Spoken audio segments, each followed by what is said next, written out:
Good morning.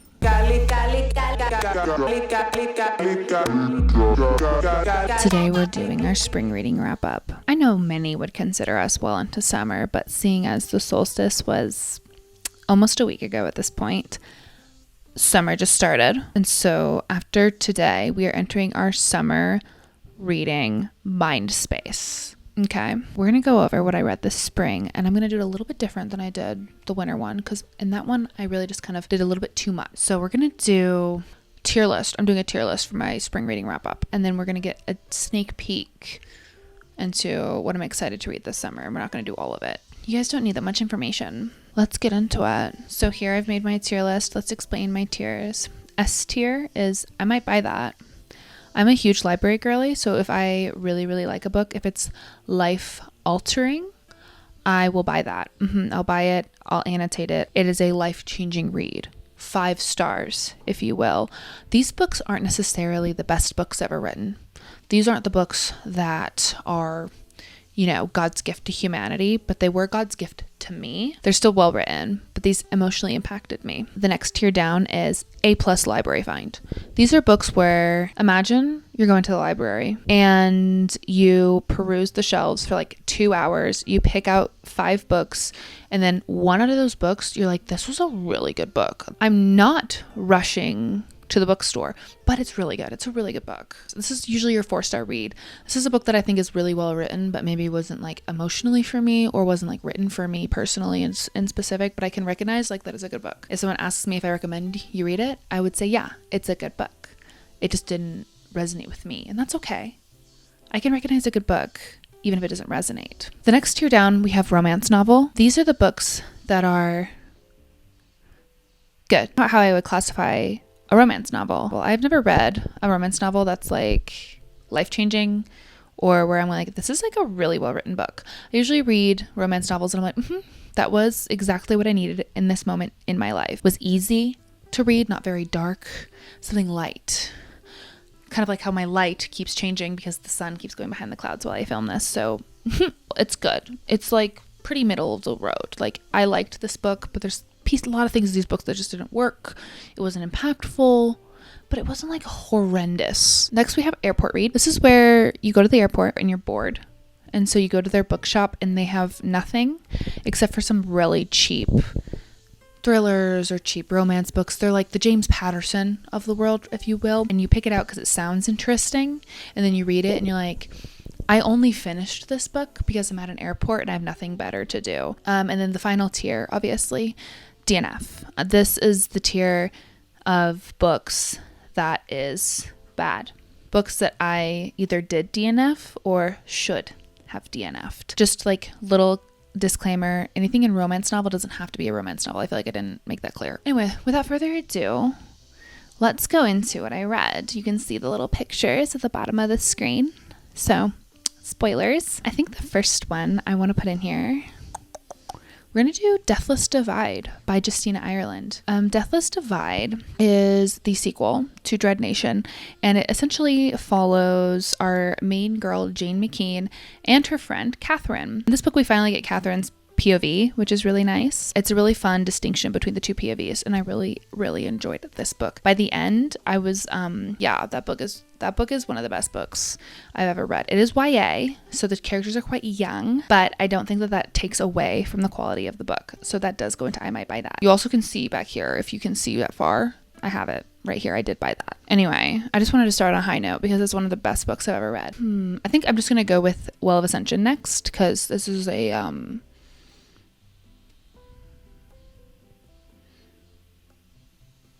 reread. I'm just going to put that up here, and I might buy that because I've read it twice, and I feel like I can't put it anywhere lower without being a hypocrite. Brandon Sanderson, Mistborn trilogy. We're all familiar. Next, what else are we going to do? Let's do Faebound and Cursebound. These are romantasy books. They're fae, elves, humans.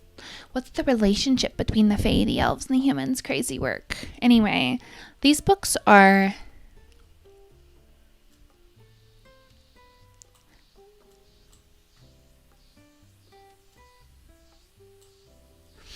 pretty good.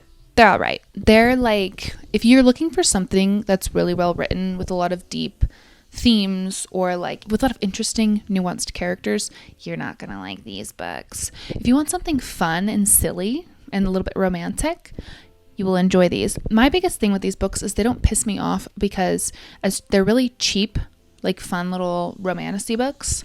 But they're like super short. Not the book itself is short, but like the read itself is very short. It's full of like 1-sentence paragraphs, 1-word paragraphs, a bunch of quick dialogue. Like you just plow through these books. I think I read each of them in like 4 to 5 hours. They're simple. They're easy to read. They have a place, and they have a lot of representation. There's queer representation in them. Pretty much all the characters are people of color. I don't think they're groundbreaking, but they are fun without like the weird right-leaning like messaging. So anyway, next book. I'm gonna do Divine Rivals next just because it's same genre. It's going right there in romance novel. Divine Rivals is a better written romantasy. Like the actual language is quite beautiful, is better crafted than a lot of the other ones I have read. But the biggest downfall of this book is it's a romantasy, but it's not a romantasy. It's historical romance. If you just make this book a World War I correspondence secret letters romance, it's literally the same story. The only like fantasy in this book is the enchanted typewriters, and like it's a war between the gods instead of like the allied powers and the other one. It's not the Axis because that's World War II. I even looked it up and I forgot. Do all the romantices in one fell swoop. The Spellshop goes also. I keep putting romance novels in romance novel, but like you get it, right? Like you can say bad things about them, but like they're doing what they're meant to do. And they're all palette cleansers. The Spellshop was really good at. This one actually almost was an A+ library find, except for like the last 30 to 40% of this book. Mid. And bad. It had like all these different plot lines it was trying to tie up at the end with a little bow. So it just kept introducing a new conflict and then resolving it and then introducing a new conflict and then resolving it and then introducing a new conflict and then resolving it. Like the last 5 to 7 chapters are like that. And I was getting really frustrated. I was like, you could have just left some of these as loose ends. I didn't need to know what was going on in the major world. If the king was alive, if there was a new government system that she was running from, I didn't need to know any of that. I wasn't going to ask those questions. I just more so cared that she was like on this island and this was where she was going to be for the time being. I was a little disappointed in like the fact that it felt so inclined to tie up all these loose ends that didn't really need to be tied up, or it could have all been tied up with one of the like 4 extra plot lines introduced. Like the one, like this lady shows up at the island and like literally all of the loose ends could have been tied up just with her being on that island. It was my first cozy fantasy and cozy romantasy, and I enjoyed most of it. Like I said, I got to like the 65% mark and was like, what the fuck is this book? Next, I'm gonna have a controversial one. Normal People by Sally Rooney. Normal People is a good book. It's a well-written book. It's a book I enjoyed reading. I think that there's a lot of interesting things in the book, and I think that the book says a lot. But I also don't think the book is that good. I don't think it's as good as people say it is. I think that it's very pretentious. I think that the lack of dialogue tagging, I think it's just meant to make people who read get their rocks off and make them feel smarter because they read a book without quotation marks. And genuinely, it really doesn't add anything or take anything away from the story. It's just annoying. I'm also dumb and I need grammar. I think that this book, its biggest flaw, aside from its pretension, is the misrepresentation of being poor. As somebody who is poor and has had a hard time with college and paying for college, it's always been a big piece of my life, and who has lived adjacent to people who didn't understand or do have that struggle in their life, this book felt like it really glossed over those facts by giving our poor character scholarships and rich friends who didn't care if they paid for things. It didn't have that like disconnect. There's like one instance I can think of in the book that actually addresses the fact that one character is a lot richer than the other one, but like the miscommunication in that instance felt really contrived and not normal. I don't know, like it didn't feel like it actually understood poverty and not being able to afford schooling or housing or life without a job. And I think that this book, along with a lot of other ones in this like weird girl, I have a mental illness girl like genre, really just like they like to put a rich girl in a situation, and like a lot of these situations would be very different if rich girl wasn't rich. And I think that these books genuinely kind of struggle with the mental health representation they are representing simply because they don't actually address how poverty affects certain elements of mental illness. Because a lot of the things that go on in this book, it's like, imagine that happens, but you have a shift in the morning at like 6 a.m. and you can't call out because you'll get fired. And like if you get fired, you won't be able to pay your rent. And if you don't pay your rent, you have to move in with your abusive parents. And so I think that this book just kind of reflects a little bit of classism and not like actually addressing class in the way that I think it needs to be addressed, or that it could be addressed. I think that this book, if it wasn't trying to address class, it would be a lot better, because I don't think it actually achieves addressing class.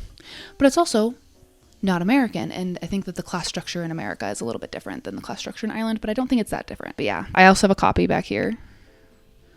I might give it a reread and kind of reconsider. I put it as 3 stars on Goodreads, but it is better than these other ones, so it is going an A+ library find. I didn't think that the book was the greatest thing since sliced bread like a lot of people, but it's not like a bad book. I just think that there's a lot of pieces of it that it doesn't do well, but there's a lot of things in it that it does do well to defend the book itself, and so that people don't maim me. Next, I think I'll do Heavenly Tyrant by Shirin J. Zhao. This one is between A+ library find and romance novel. I think I'm going to put it in romance novel, because I think that this book was anticipated for many, many years, right? Iron Widow came out in like 2020, I think, and then this book came out last year, 2024. It was like 3 to 4 years people were waiting for this book, and its delivery in some instances I think is really good. Controversially, I liked the toxic romance like given to us in this book. I think that it was very interesting to have like this toxic emperor empress sort of back and forth between 2 characters that are trying to like have power both in the country and in the relationship. I found that very fascinating, and the way that was explored like sexually. But I also think that this book, in introducing a new love interest, kind of struggles from romanticy syndrome, where it was taking a lot of these tropes that we see in romanticy, like a morally gray man, him being rich and powerful and her being small, and there's like a lot of pieces of this book that felt like it was influenced by the popularity of romanticy.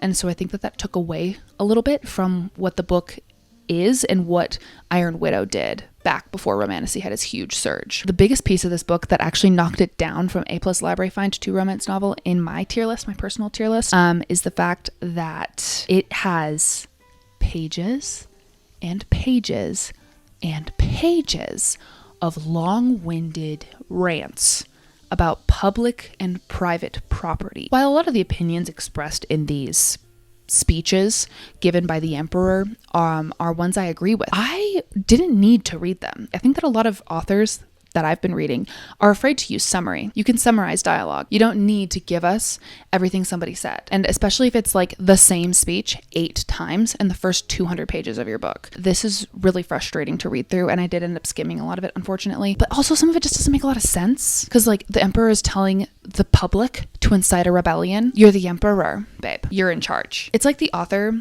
was trying to write both a rebellion leader and an emperor at the same time. It doesn't work. And I also think that like Zetian's love interest, Yiji, his character is completely assassinated in this book. I didn't really like him in the first book, and then in this book he did some things that were very like, you can't come back from that, babe. Personally, in my world, irredeemable. And I'm afraid that the author's going to try and redeem him in the next book. Oh yeah, it's not a duology anymore.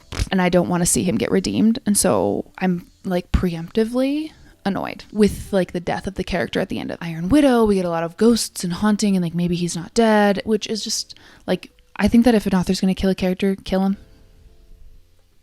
Let the death affect the narrative. What can Zetian do now that like the one person that was like actually good to her is dead? It's bleak. It's a bit grimdark. I like that. Leave him dead.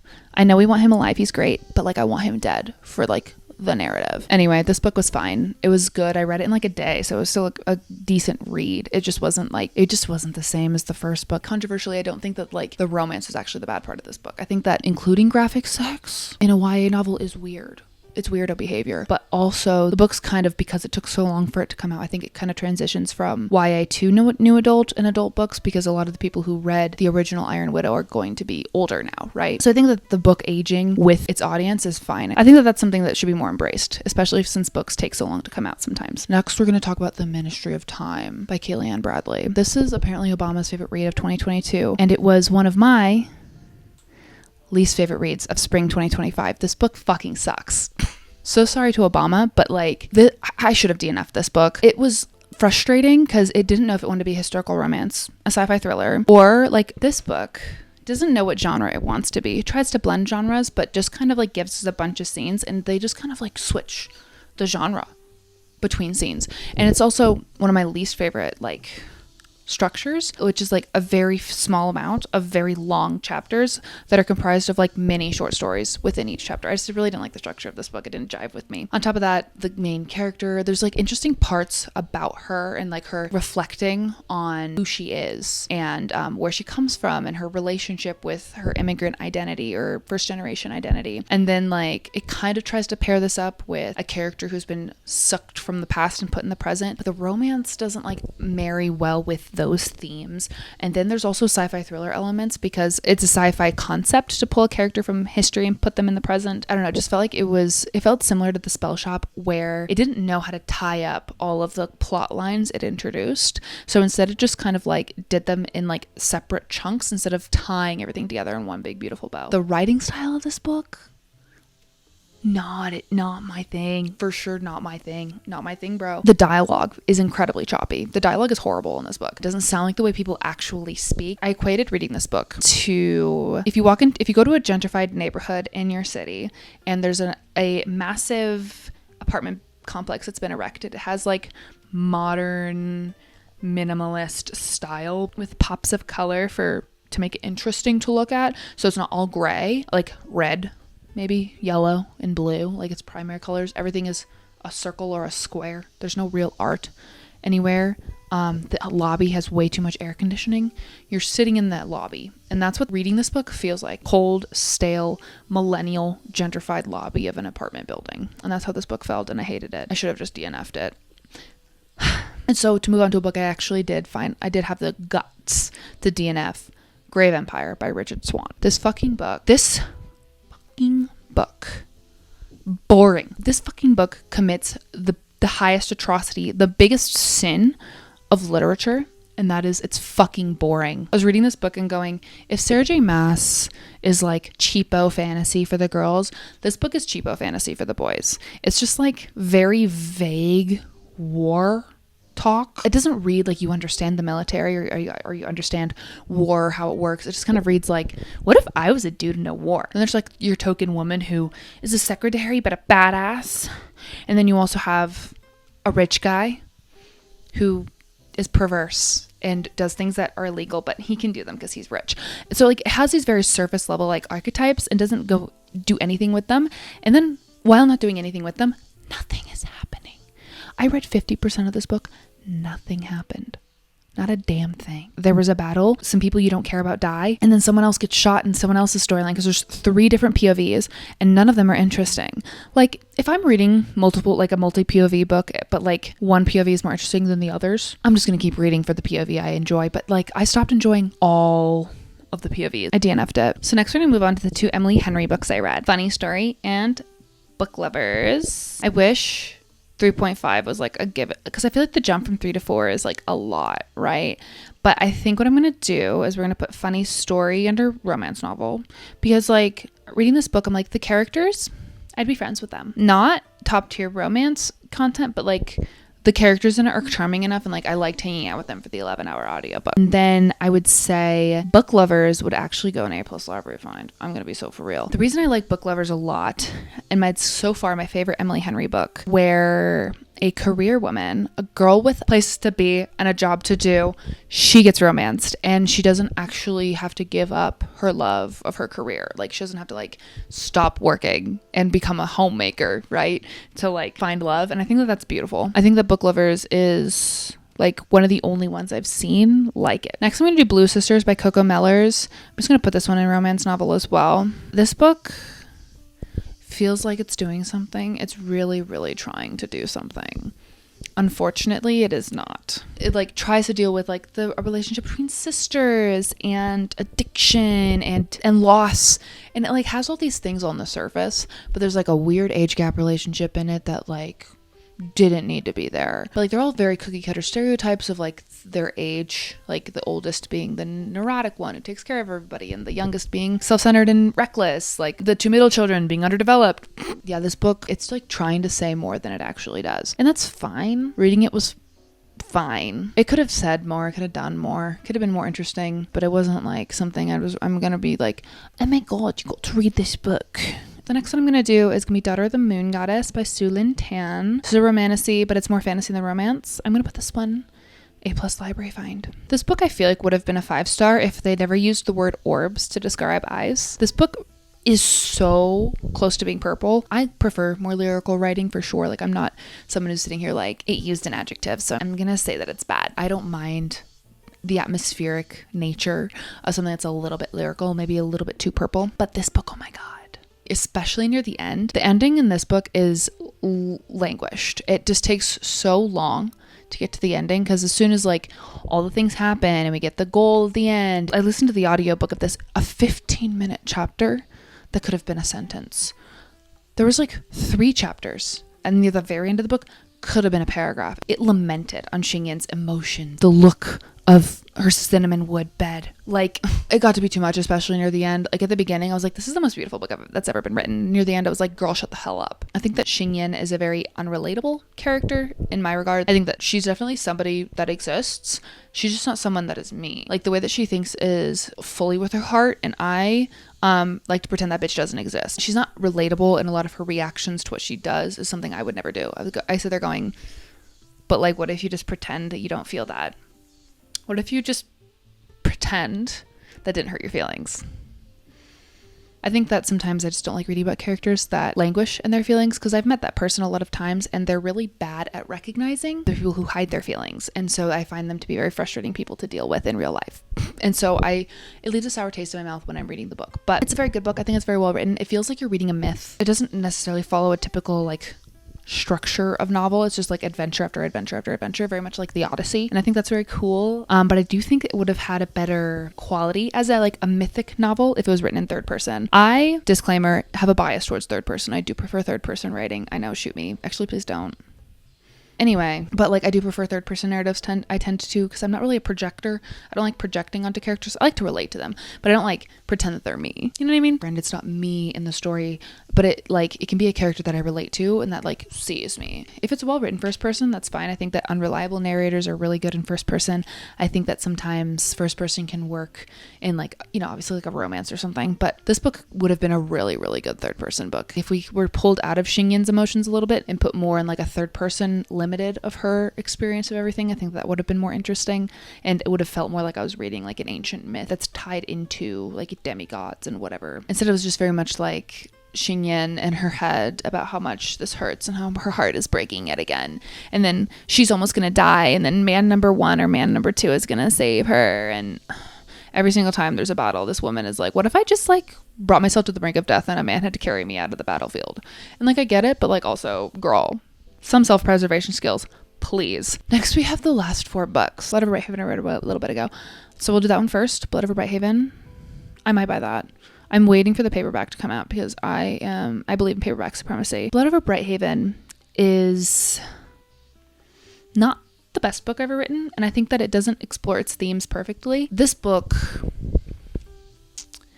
has a very near and dear place in my heart. I think it's one of the best books I've read, and not because it's the best written and because it explores its themes the best, but because of it dares to explore these themes. In the book, we have Sayona and Tamil, and I have a hard time summarizing my thoughts of this book into like a speaking version of them. I think that I really should just read you guys my Goodreads review. I was going to try and avoid reading my Goodreads review for this, but unfortunately, it seems to be unavoidable.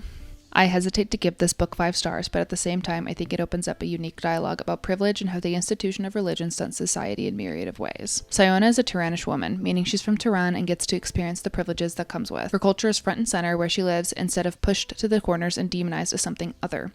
However, she's a woman. In Tehran, women are homemakers and mothers, not mages or providers. She fights the oppression of being a woman, but in the process discovers that the oppression runs deeper to the Quen, people from outside the city.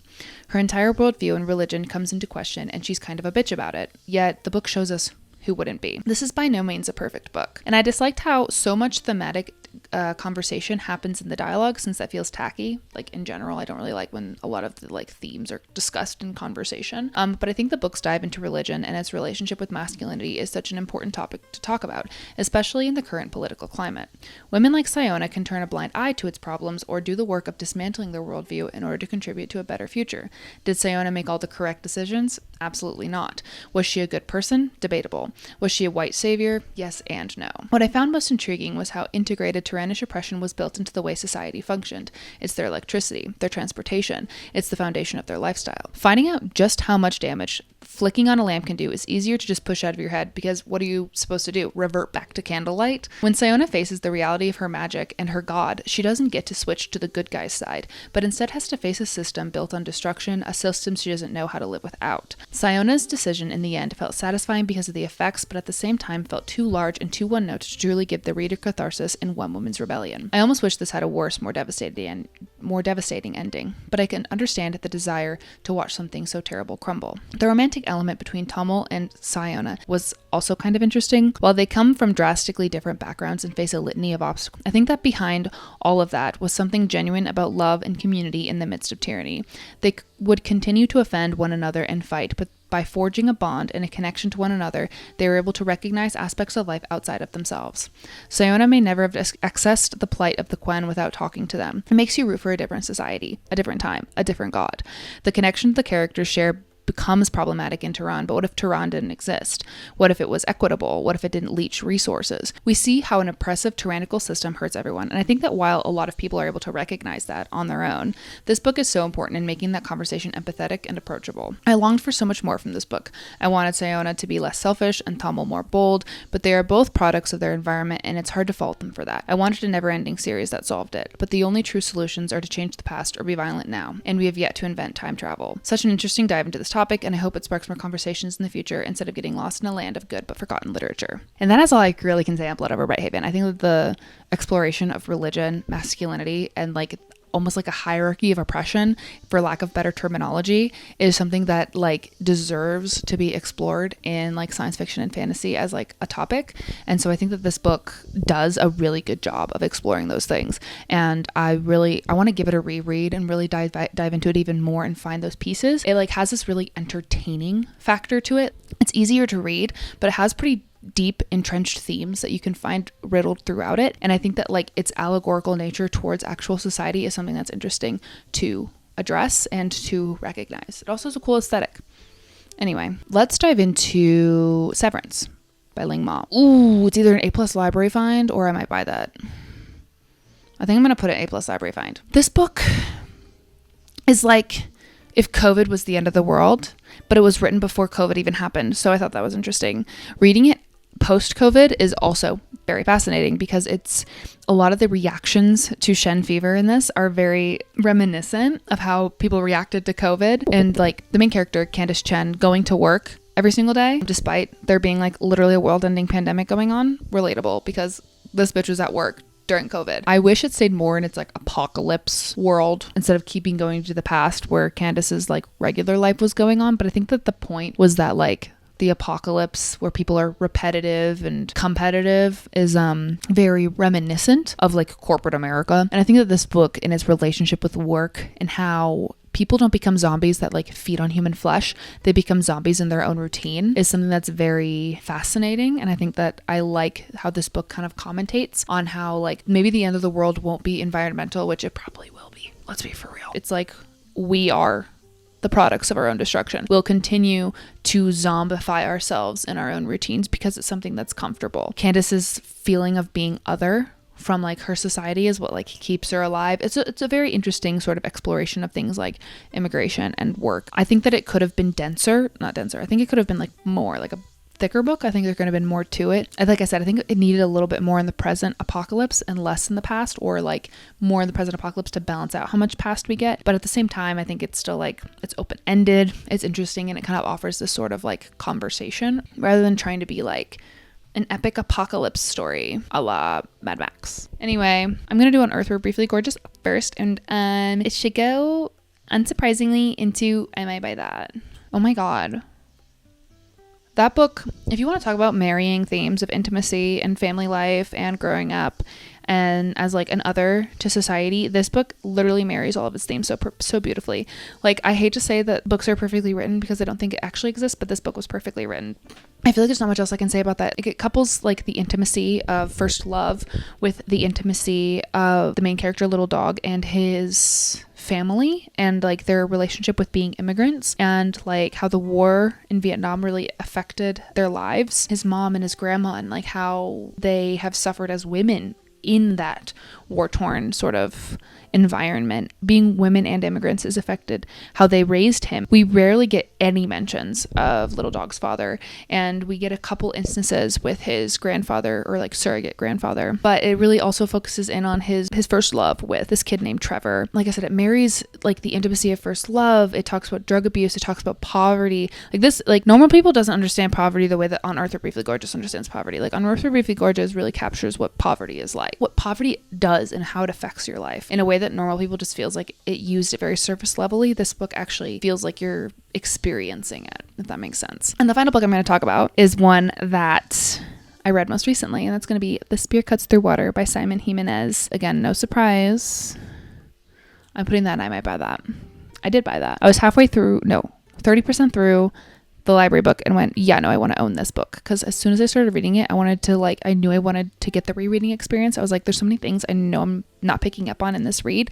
I'm going to need to read this like 4 or 5 times a year for the rest of my life. This book is an adventure story, but like each chapter is a day, and each day is like part of their pilgrimage, their journey to deliver the spear and the queen across the land. And it's like a mixture between oral storytelling and like an adventure story where 2 boys are like discovering themselves. I don't know, this book I think is a really cool blend of literary fiction sort of voice with fantasy. I'm gonna preface this book is very hard to get into because it's a boy recounting how his grandmother told a story about a play, and then we're getting how the play happened as like the third person narrative. So there's third person, first person, and second person in the entire story. It is hard to like figure that out, but once you get it figured out, it's like really not that hard to follow anymore. The first person will be like, there was a crowd of army people shivering in their timbers, and then the first person will switch to like the perspective of maybe one army person like shivering their timbers and what they were thinking in that moment. Reading it feels like someone's telling you a really intricate story that you have to pay attention to all the details of. It's like very rich in its world building and its mythos, and like the symbolism between the real world of the narrating character and the like fantasy world that the play takes place in is like very evident, and it's very obviously talking about like family and loyalty and like the complexities of those sometimes in certain environments, and also the main character's relationship with their parents. I love the feeling of like the adventure and the journey these characters are going on, because it feels very much like how I would imagine a fantasy journey to be on. Like it's just very rich in its atmosphere and its vibes, its thematic, it's emotional. I don't know. There's just something about this book that really scratched and tickled my brain correctly. Anyway, that is everything I read this spring. Yippee-ki-yay. Now we're going to switch over to a sneak peek into my summer TBR. What books are going to put me in the summer spirit, in the summer mood? So in the spring, I got really burnt out of fantasy. I was reading a lot of romantasy, and I was like, I don't want to read this anymore. And so I started reading more of those like lit fic type books. I didn't get through a lot of the fantasy books I thought I would get through. I did not think that was going to work. I'm thinking I'm going to like try and like read little bits of it throughout the month, you know, like do like a book a month. That's what I was expecting to happen. So a few of the ones on my TBR, this isn't like a TBR cart, but it's a TBR basket. I have another Otessa Moshfegh on this list. My friend brought this to my house and said, you're reading that. So we have Otessa Moshfegh, Death in Her Hands. This one's about an elderly widow who like goes on a walk in the woods and finds a note about a dead body, and so she like tries to solve the mystery. The next one I'm going to talk about is because me and the same friend who gave me the Otessa Moshfegh book, me and her decided it'd be really fun to read every Emily Henry book ever written, and not just the big 6 that everybody talks about, but like her work before she was a big romance author. When the Sky Fell in Splendor, this is one I wanted to take note of, because this is the type of book that if I was 15 to 17 years old going to my library during the summer, this is something that I would like pick out on like a random shelf and be really interested in, and it would be something that like lived in my head rent free for like until I was my age currently, right? So this book reminded me of something I would pick up as a teenager, and so I'm most excited to read this book by Emily Henry. Interested to see Emily Henry outside of romance. This is another one, that same friend